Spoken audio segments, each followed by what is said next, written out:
West Coast Cookbook and Speakeasy with Chef Justice Putnam. Netrootsradio.com.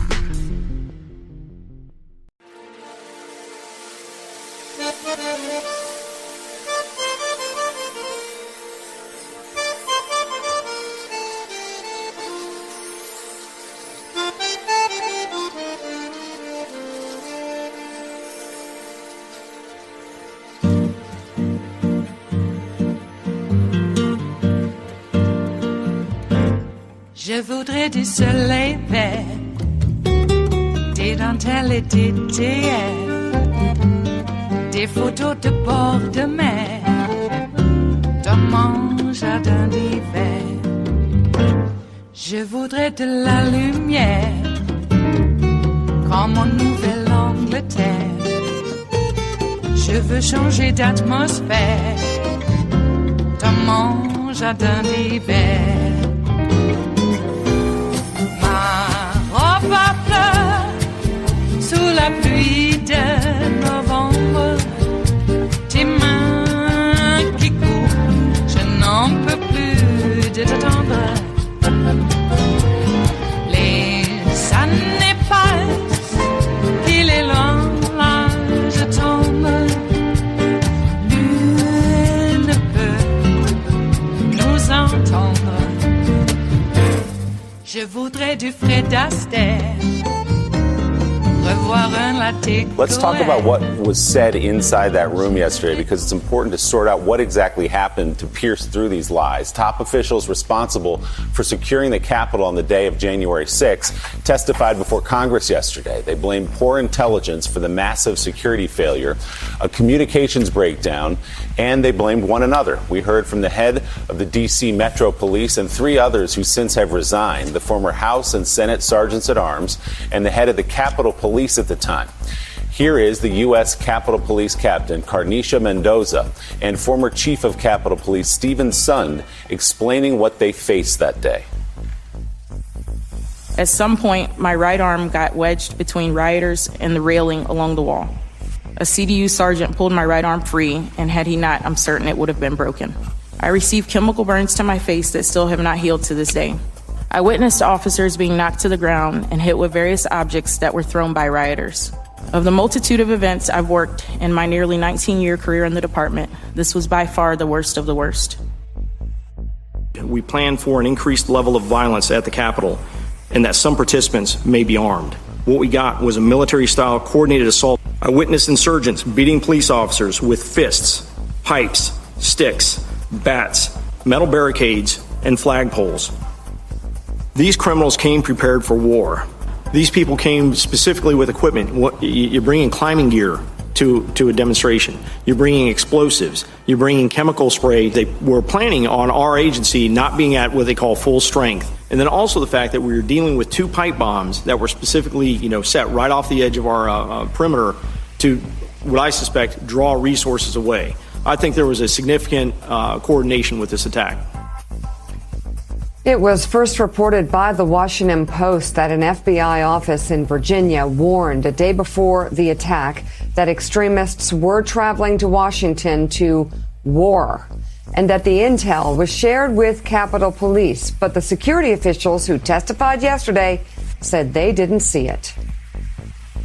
I actually, just in the last 24 hours, was informed by the department that they actually had received that report. It was received by what we call one of our sworn members that's assigned to the Joint Terrorism Task Force, which is a task force with the FBI. They received it the evening of the 5th, reviewed it, and then forwarded it over to an official at the intelligence division over at U.S. Capitol Police Headquarters. And so you hadn't seen it yourself? No, ma'am. Mr. Stanger, did you get the report? No. Okay. Mr. Irving? I did not. Then there is the issue of what took the National Guard so long to get on the scene. Acting Chief of D.C. Police Robert Conti said the first Guard members didn't show up until 4.5 hours after his initial request. Chief Sund was pleading for the deployment of the National Guard. And in response to that, there was not an immediate yes the National Guard is responding. Yes, the National Guard is on the way. The response was more asking about the plan, what was the plan for the National Guard? The response was more focused on, in addition to the plan, the optics, how this looks with boots on the ground on the Capitol. And in my response to that was simply, I was just stunned that, I have officers that were out there literally fighting for their lives. And, we're kind of going through, what seemed like an exercise to really check the boxes, and there was not an immediate response. Let me be clear. Optics, as portrayed in the media, played no role whatsoever in my decisions about security. And any suggestion to the contrary is false. Safety was always paramount when making security plans for January 6th. We did discuss whether the intelligence warranted having troops at the Capitol. That was the issue. And the collective judgment at that time was no. The intelligence did not warrant that. There's so much to go through there, Mika, but I just want to go back to the staggering number. 4.5 hours. 4.5 hours. We interviewed Colin Powell, who said he was looking at his TV. He said, where's the National Guard? Where are the reinforcements? When we were watching, we just kept asking the same thing. Where's the National Guard? Where are the reinforcements? And I think most Americans, at least Americans who love this country and didn't want to see the People's House torn to shreds by terrorists and seditionists, were asking the same thing. And we need answers. And we these really people yesterday got all the way in. And so close to the people that they were talking about killing. Chanting. We really didn't get answers. I mean, and again, whether we're talking about what Ron Johnson was lying about yesterday and what he's continued to lie about, or what we're talking about, what the National Guard and what leaders saw on TV that day, We've all heard the chants. We saw the nooses. We've since seen the chants hang Mike Pence. We knew Mike Pence's life was in danger. The president knew Mike Pence's life was in danger. That's why he sent out a tweet attacking Mike Pence when he knew that his family, his children, and the vice president of the United States was sitting inside the Capitol. And yet, despite this chaos that we saw, that America saw helplessly, for hours. It was 4.5 hours before the National Guard came in, before order was restored. It is Wednesday, the 24th of February of 2021, and you are in West Coast Cookbook and Speakeasy. I am your chef de cuisine, Justice Putnam. Gunner the English Bulldog is our snoozing sous chef, and our daily special is Smothered Benedict Wednesdays. Oh, did I say yesterday was the 24th? Oh my, where was I? Lack of sleep might do that to you, and the lack of sleep is purely my fault. So I think we'll catch up. I was told as really a young man, probably before I was even a young man, that you can't bank sleep like a savings account. It doesn't collect interest. You got to get enough at the time. So keep that in mind, folks. Yeah, everybody says, well, I'll catch up on a few weeks later. No, you won't catch up. It's gone forever. It's like a brain cell, never regenerates. Well, what a day yesterday in the hearings. There were quite a few going on. It's odd how the Merrick Garland hearing fell off the precipice in terms of media coverage, which actually brings up another storyline.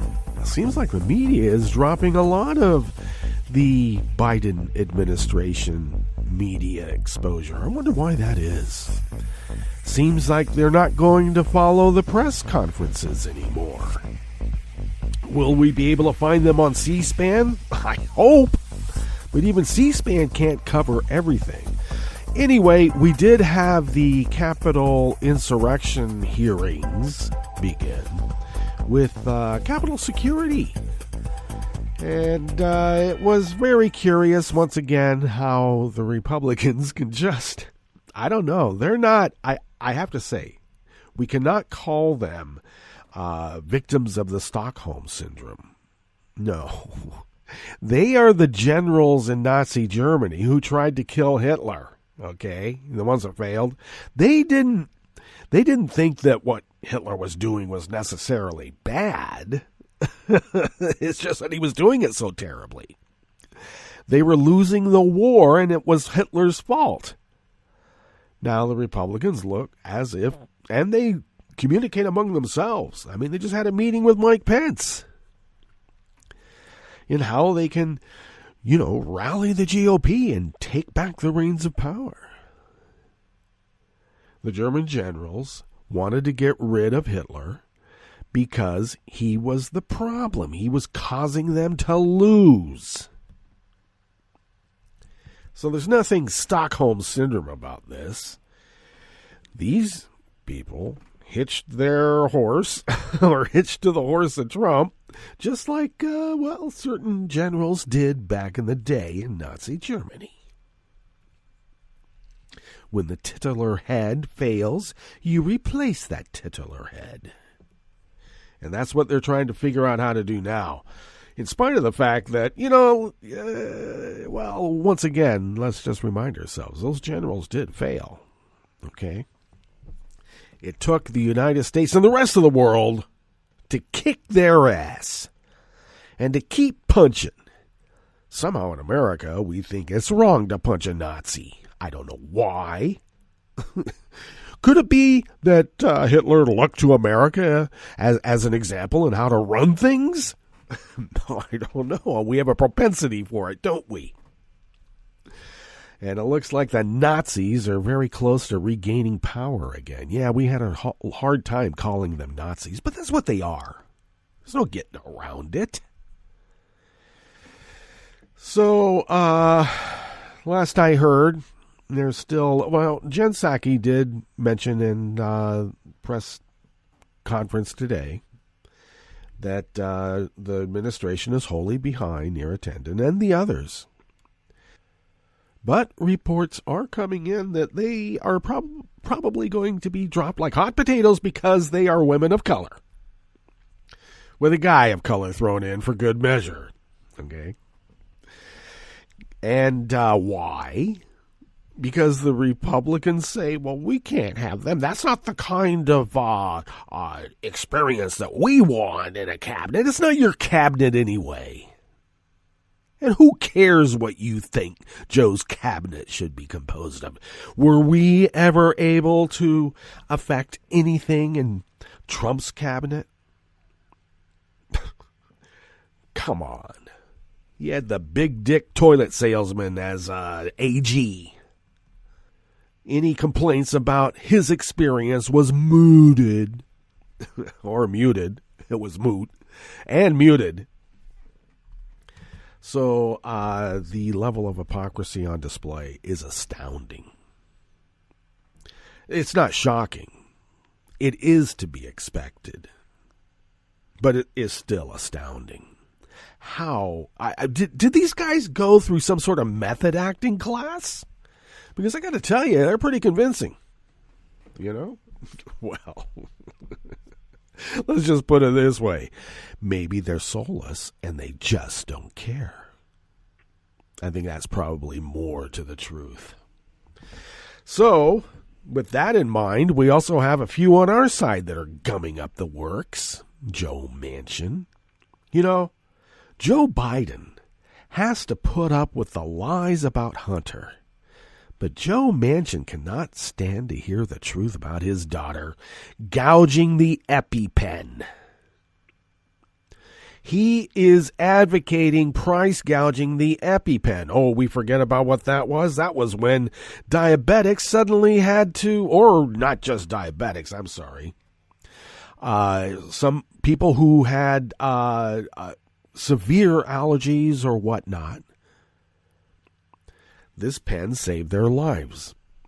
And it wasn't very expensive. And Joe Manchin's daughter is a CEO or a mucky-muck, and these pharmaceutical companies decided, well, we're going to price gouge. We're going to just put this through the roof so we can make some money, probably off the backs of the government. Medicare and insurance will have to pay for it. The insurance companies will, of course, they raise their prices, but they're also going to take more money from the government as a subsidy. Joe Manchin is now taking it out on fellow Democrats because we think price gouging on medical supplies and prescriptions is wrong. I don't care if your daughter's involved in it. You know, we were raised in my family that if somebody broke the law, you called the cops on them. You broke the law. There's no defense for that. We'll still love you. But you'll have to face justice. What do you think this is? You know, we live in America, and we're supposed to follow the rule of law. Why is it that the ones who are the loudest proponents about following the rule of law always break it? Yeah, some might consider that to be a diversionary tactic. Oh, they just seemed so lawful while they were breaking the law. And then you got that Ron Johnson guy. I know I'm jumping around, but boy, it's all part of a whole now, isn't it? It's all part of a whole. And then you might be able to take the W right out of there, and it is. They're digging themselves a hole. Holy. A hole. Yeah, Ron Johnson. Why this guy? I actually believe that the reason this guy's not in jail for espionage is that the feds and our other national security apparatus are just letting this guy keep going so they can catch some people above him. I wonder who that would be. You know, you work your way up the hierarchy till you can get to, I don't know, the titular head? I hope so. Well, what's on the rest of the menu here in the Bistro Cafe at West Coast Cookbook and Speakeasy? Oh, I should mention, for those of you who may have missed announcements on social media, David did have to leave town for today and tomorrow, David Waldman of K-Grow in the Morning, of course, for some family business, and I'm sure that he will fill you in on particulars on Friday. We're presuming he will be back on Friday, but we'll see. So anyway, David will, of course, had a reprise from last year for this morning, and we'll have another reprise for the 25th of last year tomorrow. And all indications is that he'll be here for Friday, bright and bushy, for Friday's show. So stay tuned for that, and we'll let David fill you in on the particulars. Okay, so what's on the rest of the menu here in West Coast Cookbook and Speakeasy's Bistro Cafe as we start off Smothered Benedict Wednesdays? The GOP's new Oregon leader is linked to the armed militia group that violently occupied the Malheur Federal Wildlife Preserve in 2016. Yeah, you know, the Bundy Group and others. Proud Boys and Oath Keepers. A federal judge says California can finally enforce its net neutrality law. That could become a national standard. Could. And GOP voter suppression measures target black voter turnout in Georgia. And they're not the only one either. After the break, we move to the chef's table, where the UN has registered a steep rise in murders of Colombian human rights activists. And far-right incidents have surged in the German military. All that and more on West Coast Cookbook and Speakeasy. Bon appetit.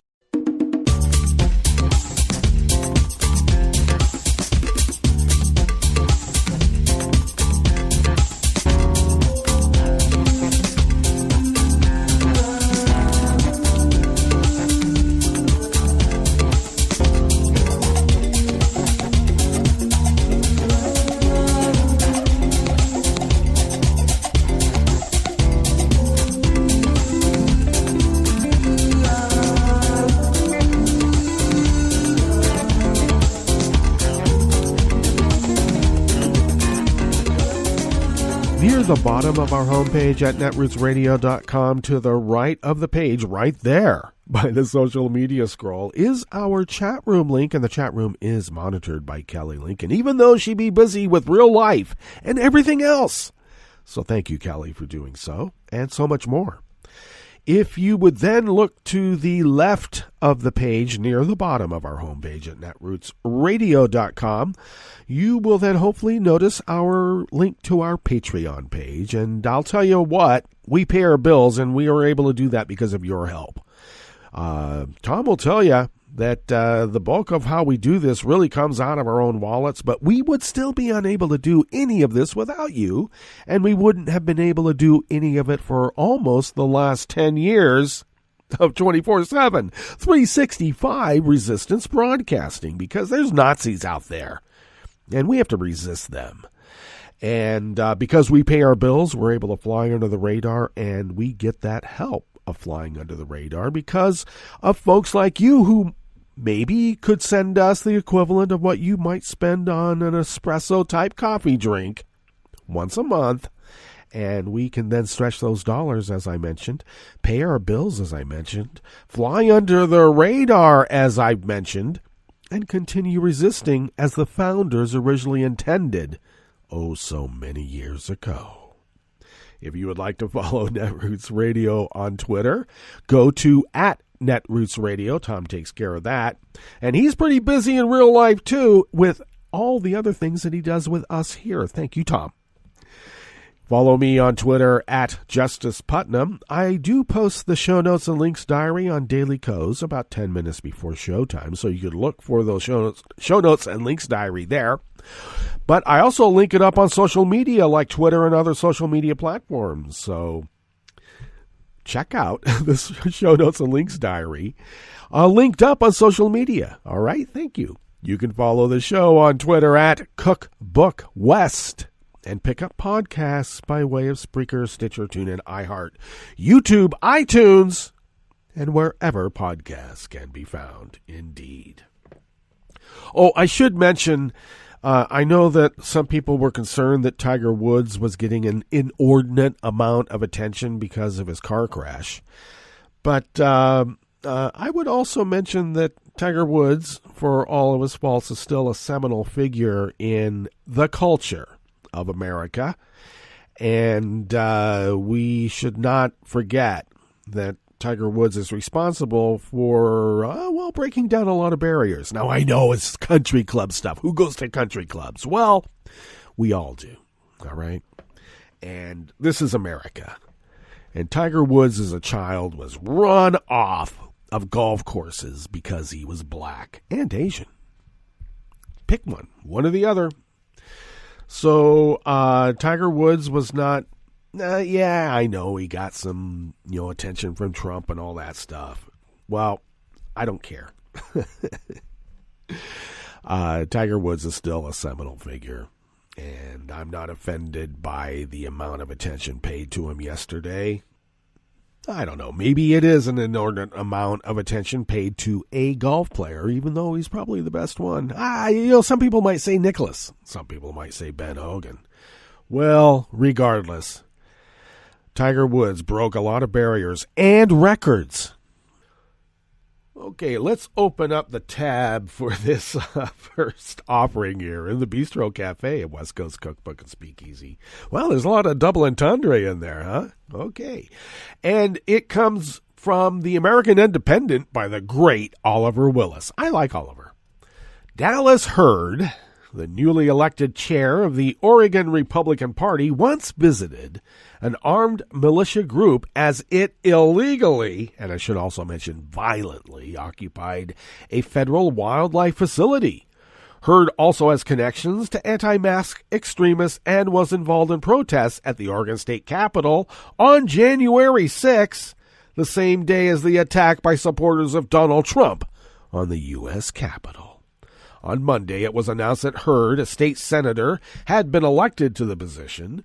The selection of Hurd is seen as a move further to the right for the state party, and apparently all the state parties are going to turn into Nazi QAnon freaks. On with Oliver's article. and which recently described the attack on the U.S. Capitol as a false flag event. Now, the members of the Republican Party in the state were duly purged when they mentioned that, and now we got this weird guy Hurd. Now, Democrats, of course, currently control the Oregon House, Senate, and governorship. In 2016, as a state representative, Hurd traveled to the headquarters of the federal Malheur National Wildlife Refuge in Oregon, which was at the time being occupied by an armed right-wing militia led by Eamon Bundy, son of the anti-government figure Cliven Bundy. Hurd met with the younger Bundy against the advice of law enforcement and expressed sympathy for the group's demand that federal lands be turned over to the states. Now, why did the Bundys muster a militia to take over a federal wildlife reserve? Because they were protesting the incarceration of ranchers who had burned down a forest to cover up their tracks from poaching deer. And it wasn't the first time this particular rancher and his family did it. They were bad neighbors. The rest of the neighborhood wanted them in jail. And Eamon Bundy came from out of state, crossed state lines with guns and weaponry and firearms and bombs, and violently took over this refuge and held it right at the point when Donald Trump was going to take over. Now, the occupation went on for 40 days and ended with multiple indictments and arrests, including prison sentences for 9 people involved in the assault. One militant was killed during the confrontation with law enforcement. Now, in addition to Hurd's involvement with the militia, he is also connected to Citizens Against Tyranny, an Oregon group that opposes safety measures designed to curb the spread of COVID-19. Hurd offered to raffle off some of his personal possessions to provide financial support for the group. Citizens Against Tyranny posted online the names of 2 women who they claimed had filed complaints with OSHA about businesses in Oregon not fully complying with COVID restrictions. The site described the women as filthy traitors in type to look blood-spattered. Rick Wesenberg, the district attorney for Douglas County, Oregon, condemned Citizens Against Tyranny for engaging in intimidation, public shaming, and banning of certain listed Douglas County citizens is offensive to our democracy and the due process of law. John Hanlon, the sheriff of the county, also criticized the group's tactics. Earlier in 2020, Hurd spoke in opposition to mask mandates during a special legislative session and took off his mask as a form of protest. He was also involved in rallies held by Trump supporters in opposition to Democratic control of the state government, even though they lost the election. They do not like the majority. Why? Because some of the majority might want to advance liberal policies like equal protection and due process for all. And then when we mean all, that means people of color. Because let's remind ourselves, Oregon was created as a white utopia. And we had sundown towns way into the 70s. And some might argue they still exist today. At a December 2020 rally at the state capitol, Hurd told the crowd that he was in full support of them entering the locked building. Members of that crowd later stormed the building, attacked security officers, damaged property inside, and harassed legislators. A man who stood next to Hurd as he made the comment, David Medina, was later a member of the mob that attacked the U.S. Capitol and was recorded speaking outside of House Speaker Nancy Pelosi's office. That same day, Hurd spoke at a rally of conservatives outside the Oregon Capitol and told them, "Don't let any of these punks from that stone temple over there tell you they are better than any of you." Well, you know what, Hurd? We heard you. We are.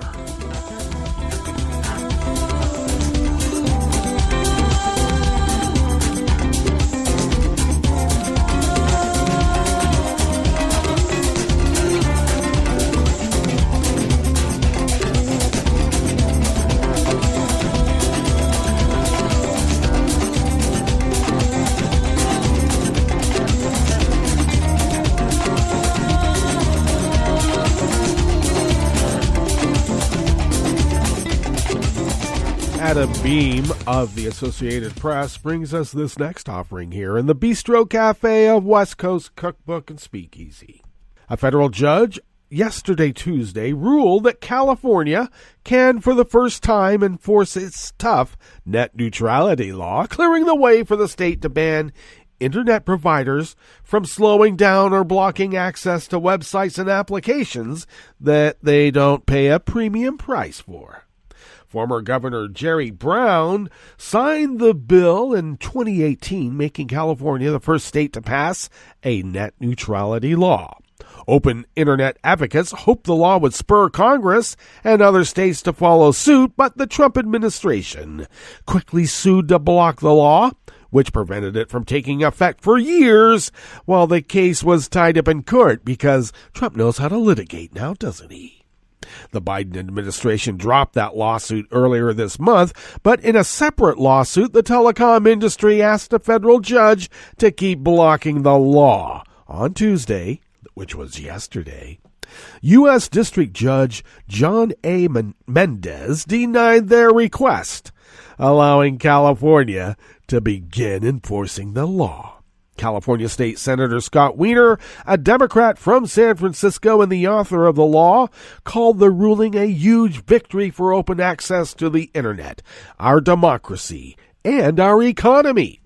The Internet is at the heart of modern life. We all should be able to decide for ourselves where we go on the Internet and how we access our information, Wiener said. We cannot allow big corporations to make those decisions for us. Now, I might put forth the argument that the Internet is very much like the interstate highway system. Do we allow only certain types of people to use the highway system, only predicated upon whether they pay? It's not supposed to be a toll road. In fact, I would venture to argue that there are not supposed to be any toll roads anywhere in America, even though they've been floated out there, and some of them are in use, like, toll roads in New Jersey, for instance. Wholly un-American, I would add, at least in this reporter's opinion, which isn't just my own, of course. But the Internet is very much like the interstate highway system. The Internet would not exist without, our representative democracy as it is, and how it could become better. In a joint statement, multiple telecom industry associations said they will review the judge's decision before deciding our next steps. Well, I think your next steps would be, don't throttle the Internet.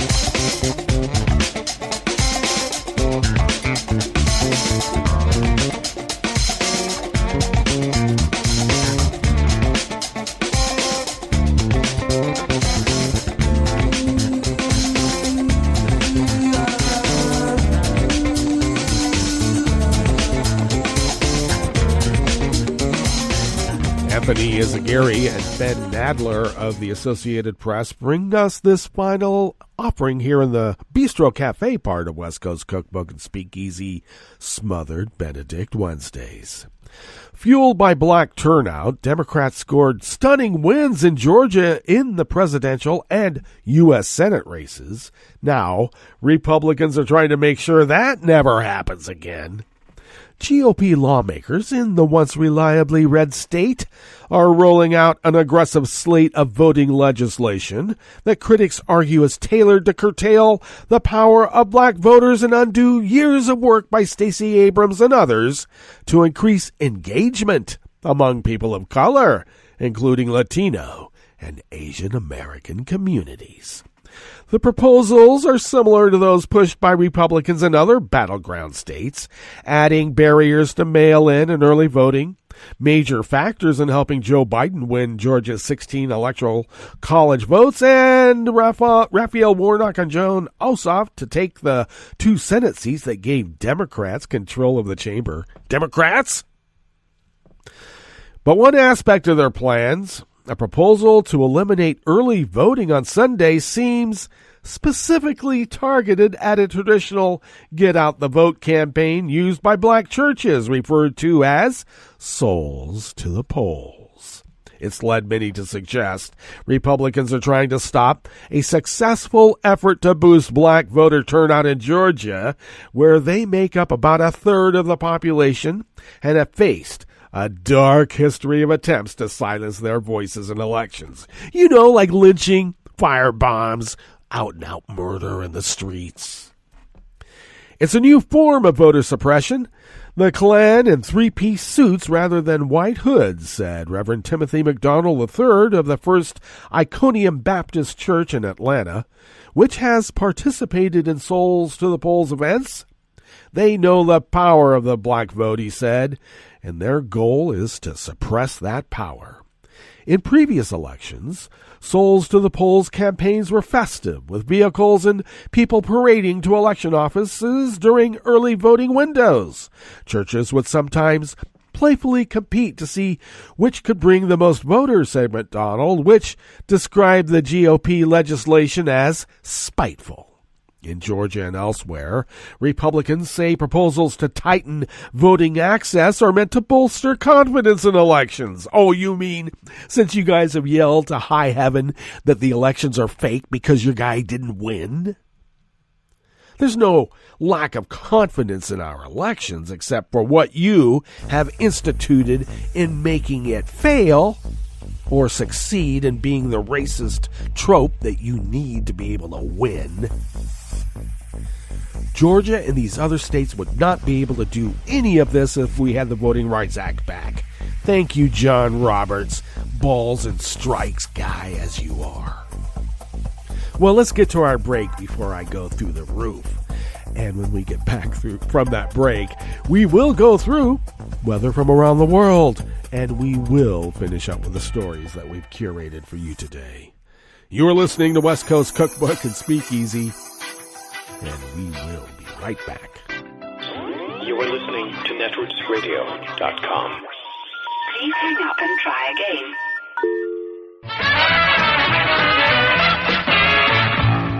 From a point at sea to the circles of your mind, a new force is at work for planetary transformation.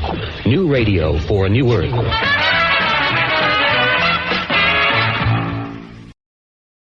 This is Take Two Movie Review. I'm Kim Lowe. This week, Taking Root. Minari takes a familiar theme, an immigrant family building a life for themselves in America, and sets it in the 1980s South. The film, the fifth from director Lee Isaac Chung, is roughly based on his own childhood experiences. It tells the story of Korean immigrants Jacob and Monica, who along with their 2 children and later Monica's mother, Soon Ja, set out to realize Jacob's dream of starting a vegetable farm. It's Jacob's dream, as Monica is less than enthused to move her family, including their 2 young children, David and Ann, from the West Coast to a rickety trailer in rural Arkansas. Her reluctance is even more understandable, as young David has a heart condition that the couple's told will need surgery down the road.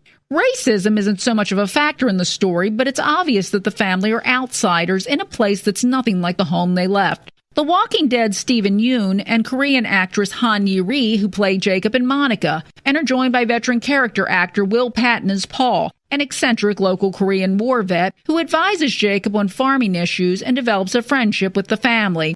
It's clear that their faith, evangelical Christianity, plays a big role in the family's life, especially in Jacob's desire to prove his worth as a man. An exit to Sacranville could easily happen here, but with a touching script, fine acting, and stunning cinematography, Chung doesn't let that happen. Jacob ultimately has to weigh his dream in light of his love for his family, as happens for so many, and the associated struggles lead them all to a different place. One where the Korean herb seeds, the Minari seeds that Soon Ja and the kids plant in the Arkansas dirt, appear to take root. This has been Take Two Movie Review. I'm Kim Lowe. Catch up with us at TakeTwoMovieReview.com and feed us back on our channel on YouTube.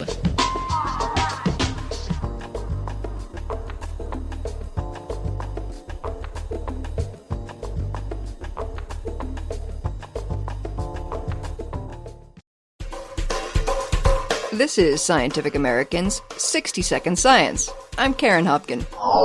Poachers, take note. If you're thinking about stealing eggs from the nests of sea turtles on the beaches of Costa Rica, well, you may wind up getting more than you bargained for.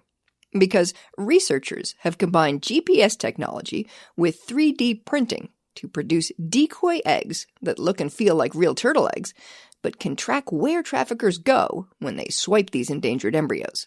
The egg-saving efforts are mapped out in the journal Current Biology. Some find sea turtle eggs to be a delicious seasonal treat. Others think they're an aphrodisiac, which has produced a thriving illegal market. The mock turtle eggs were crafted in response to something called the Wildlife Crime Tech Challenge, a program sponsored by the U.S. Agency for International Development. Scientists, led by Kim Williams-Guillen of Paso Pacifico, a conservation organization, devised the decoys.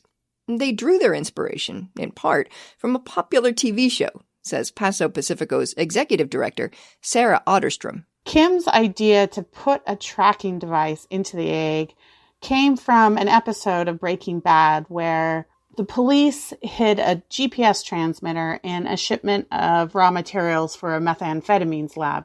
The first challenge was getting the egg substitute just right. We started with the size and dimensions of the turtle egg, trying to figure out how much do they weigh, what's their texture, how soft and squishy are they, and what's their color. Then they sorted out the electronics. Cell phones are very widespread throughout the world, and we realized that if we could just use a SIM card and the GPS GSM technology that's used in cell phones, that even if a beach was remote from a cell tower, if it was headed to a market somewhere, it would eventually pass by a cell tower, and the decoy eggs could transmit to one of these cell towers. Finally, it was time for a field test. I was actually the person who put the eggs in the nests. Helen Feasey of the University of Kent. And so it was really a case of deploying a load of decoys into the nests and seeing if they, what happens when they actually get taken. Feasey planted a decoy egg in 101 sea turtle nests on 4 Costa Rican beaches. About a quarter of the decoys got snatched. Some malfunctioned, but others gave a trackable signal. One wound up at a bar about a mile away, but another traveled an impressive 85 miles from its nest. Feasey kept an eye on its progress from her cell phone. And I basically watched this egg moving further and further inland.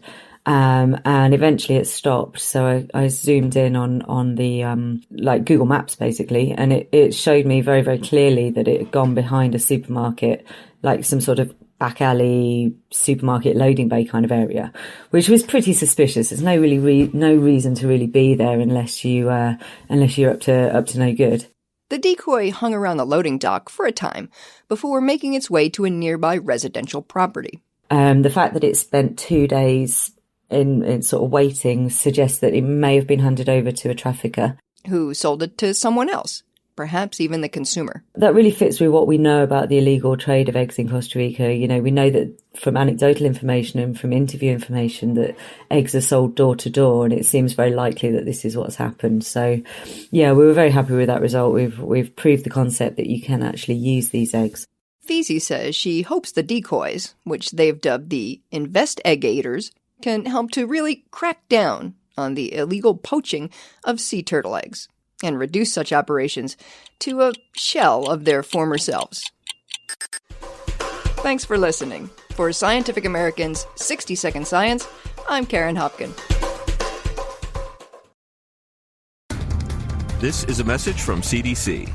After hurricanes, tornadoes, and floods, standing water and excess moisture help mold grow in your home, garage, and other structures. When you return to a home that has been flooded, know that you're likely to have mold. Mold puts your family's health at risk. If you have mold growing in your home, you should clean it up and fix other water problems, such as leaks in roofs, walls, or plumbing. Keep your children and pets out of affected areas until you've cleaned. Control moisture in your home to prevent mold growth. To remove mold growth from hard surfaces, use commercial products, soap and water, or a bleach solution of no more than 1 cup of household laundry bleach in 1 gallon of water. Follow the manufacturer's instructions. Never mix bleach with ammonia or other household cleaners. It will produce dangerous, toxic fumes. Open windows and doors to provide fresh air. For more information, visit cdc.gov or call 1-800-CDC-INFO. Hi, I'm Tom Hartman, and since you're listening to netrootsradio.com, show your progressive side and go to the donate button on the bottom of the homepage. It's progressives like you who power Netroots Radio and keep the progressive message beaming everywhere 24 hours a day. Just go to our donate button at the bottom of netrootsradio.com. Thank you for keeping progressive radio at full power.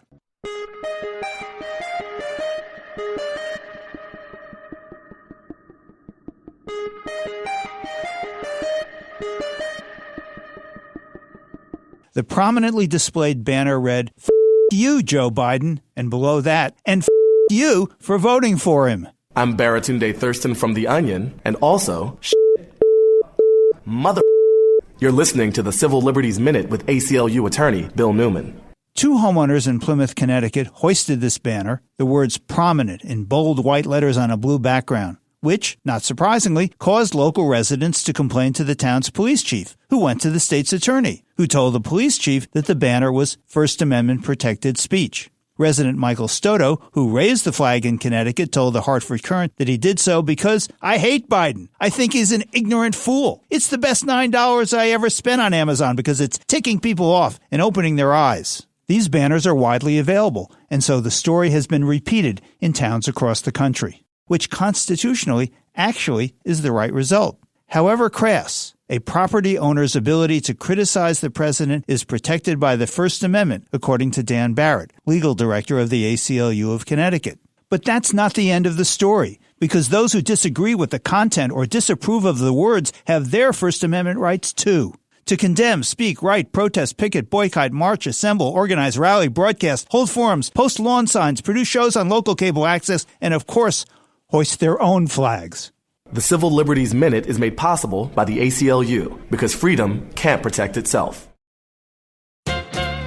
Many Americans can't believe that political coups are part of our country's history. But consider the Wall Street Putsch of 1933. Never heard of it? It was a corporate conspiracy to oust Franklin Roosevelt, who had just been elected president.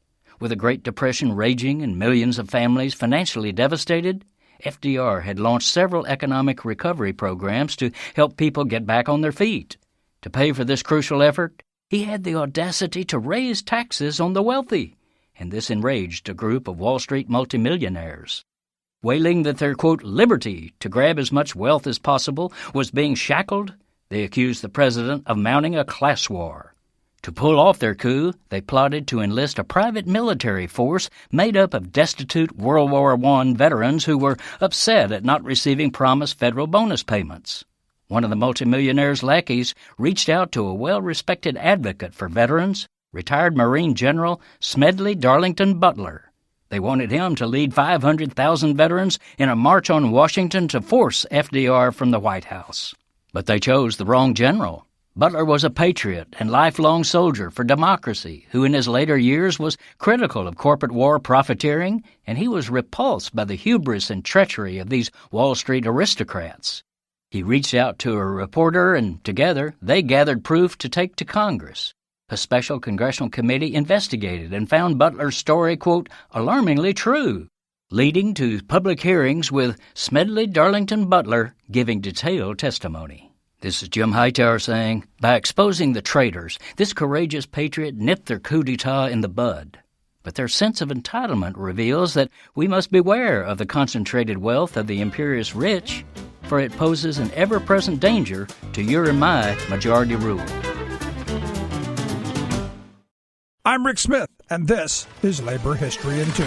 On this day in labor history, the year was 1908. That was the day the United States Supreme Court decided the case Mueller versus Oregon. It was a landmark decision in the realm of protective labor legislation. It restricted the workday to 10 hours for women. Laundry owner Kurt Mueller required his female employees to work more than 10 hours a day against Oregon's labor law. The Supreme Court upheld his conviction and fine. Protective labor legislation was a product of the reform social movements of the Progressive era. Reformers like Jane Addams worked to protect women from the industrial dangers that bred physical and moral harm to women. The decision drove a class-based wedge within the women's movement that lasted for much of the 20th century. Working-class women generally supported protective labor legislation like Mueller, but equal rights advocates like Alice Paul opposed it. They argued that protective legislation like Mueller rested on stereotypes regarding the differences between men and women. These differences often fueled anti-women discrimination, state control, and financial dependency. As well, critics remarked the ruling set a precedent for women's biology as childbearers as a basis for separate legislation. Only later would working-class critics note that the ruling did not cover domestics, agricultural workers, or white-collar workers. The 1938 Fair Labor Standards Act would supplant some parts of Mueller with its guarantees for workers of both sexes. Many working-class women would later welcome the passage of Title VII of the Civil Rights Act in 1965, which prohibited employment discrimination. Some would concede the many flaws of protective labor legislation that held women back. But women's rights advocates would continue to debate protective legislation and the Equal Rights Amendment well into the 1970s.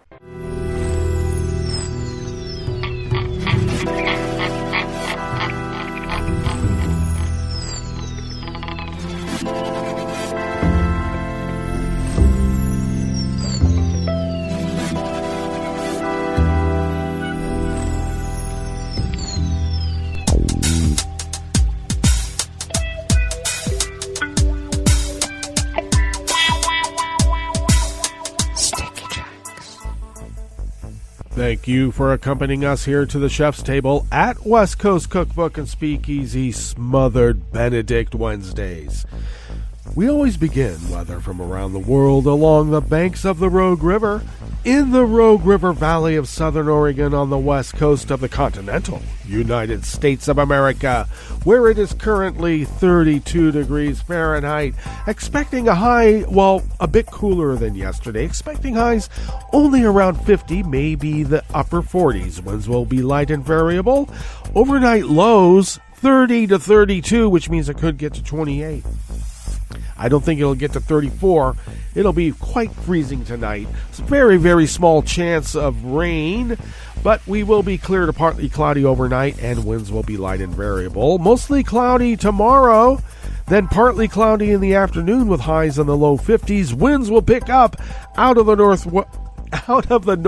northwest at 5 to 10 miles per hour, and we do still have rain and snow coming late Thursday, early Friday in the forecast. We'll see if that changes. Something that has changed, and not for the better, is that confirmed cases of coronavirus in Jackson County, in the southern part of Oregon, have now spiked to 8,198, with 108 confirmed deceased. That is a sad, sad number, and is only going to get worse. Double mask, folks. Double mask. The pollen is rated none right outside the window here in Rogue River proper. The air quality index for the region is considered good at 35 parts per million, and the daytime UV index is moderate at 3. So do start thinking about putting on some sunscreen already. Yes. Barometric pressure is holding steady at 30.52 inches. Visibility is up to 10 miles, and relative humidity is at 98%. Weather from around the world is brought to you by a crowd of crowdsourced weather stations that a crowd of crowdsourcers crowdsource from around the world. London is 58 and they have rain showers. Paris is 67 and sunny. Rome is 67 and sunny. Kyiv is 38 degrees and cloudy. Kabul is 51 and mostly cloudy. Hong Kong is 65 and mostly cloudy. Tokyo is 39 and fair. Sydney, Australia is 68 and mostly cloudy. San Francisco, California is 48 and sunny. And New York is 46 degrees Fahrenheit and sunny.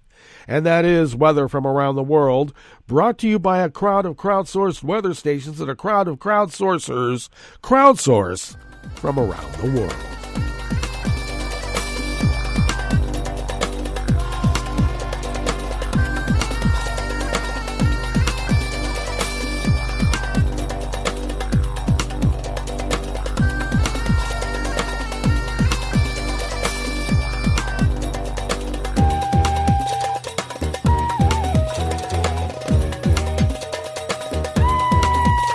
Manuel Rueda of the Associated Press brings us this first amuse-bouche here at the chef's table at West Coast Cookbook and Speakeasy, Smothered Benedict Wednesdays.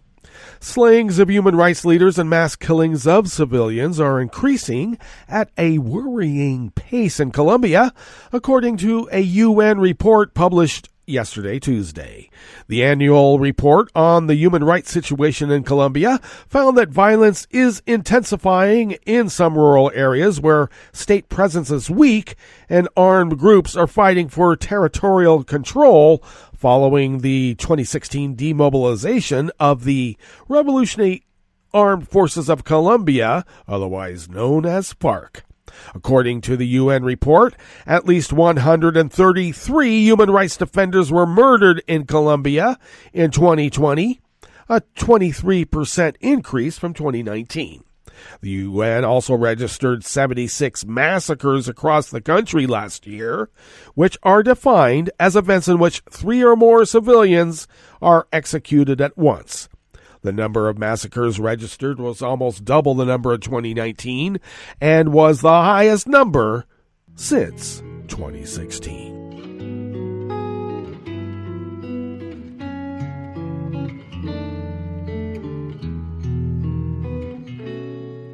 Je te donne ce mon amour pour la vie entière. La promesse de me trouver à tes genoux. Aussitôt que tu m'appelles, rester toujours fidèle, c'est tout, c'est tout. Je te donne tous mes printemps, mes étés de mer, mes automnes quand les feuilles tombent partout. Si ce n'est pas une bonne affaire, je te donne tous mes hivers. Anonymous staff at the AP bring us this final amuse-bouche here at the chef's table at West Coast Cookbook and Speakeasy.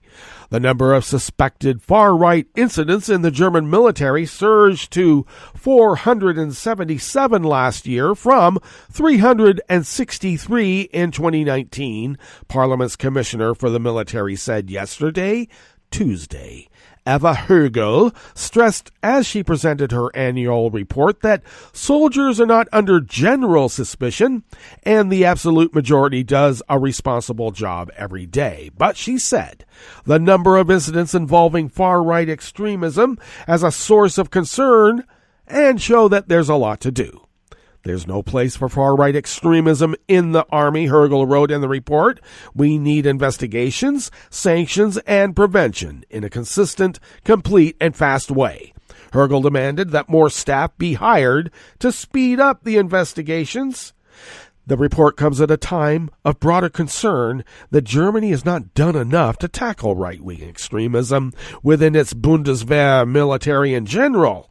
The country's special forces, the KSK, had faced particular scrutiny after numerous allegations of far-right extremism in recent years. As a consequence of far-right scandals involving the special forces, the defense minister disbanded one of KSK's units in July and vowed to further investigate extremism and implement reforms.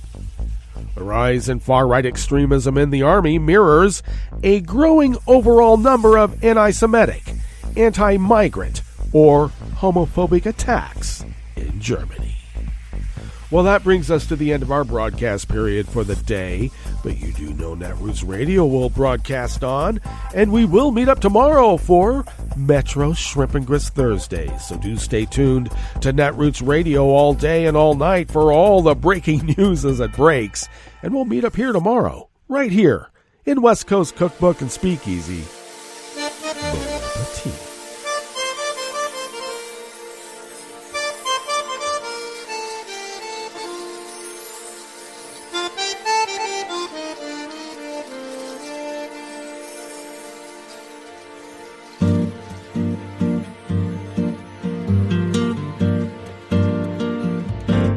Je voudrais du soleil vert, des dentelles et des théières, des photos de bord de mer, dans mon jardin d'hiver.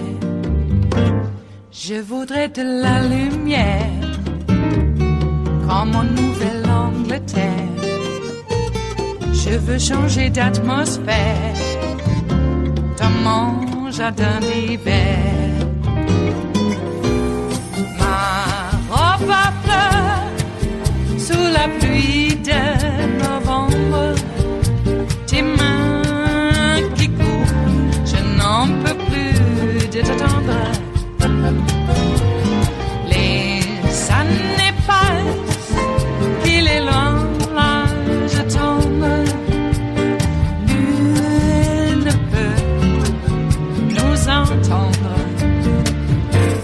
Je voudrais du Fred Astaire, revoir un latte Goël. Je voudrais toujours te plaire, dans mon jardin d'hiver. Je veux déjeuner par terre, comme au long de golfe clair. T'embrasser les yeux ouverts, dans mon jardin d'hiver.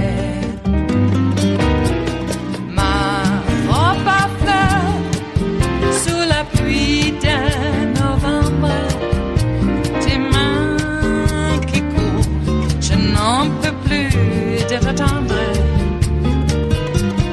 Les années passent, il est loin, là je tombe. Nul ne peut nous entendre. Ba-da-da-dum-di-da-dum. Ba-da-da-dum-di-da-dum. Ba-da-da-dum-di-da-dum. Dans mon jardin d'hiver. Ba-da-da-dum-di-da-dum. Ba-da-da-dum-di-da-dum. Ba-da-da-dum-di-da-dum. Dans mon jardin d'hiver. Dans mon jardin d'hiver. Dans mon jardin d'hiver.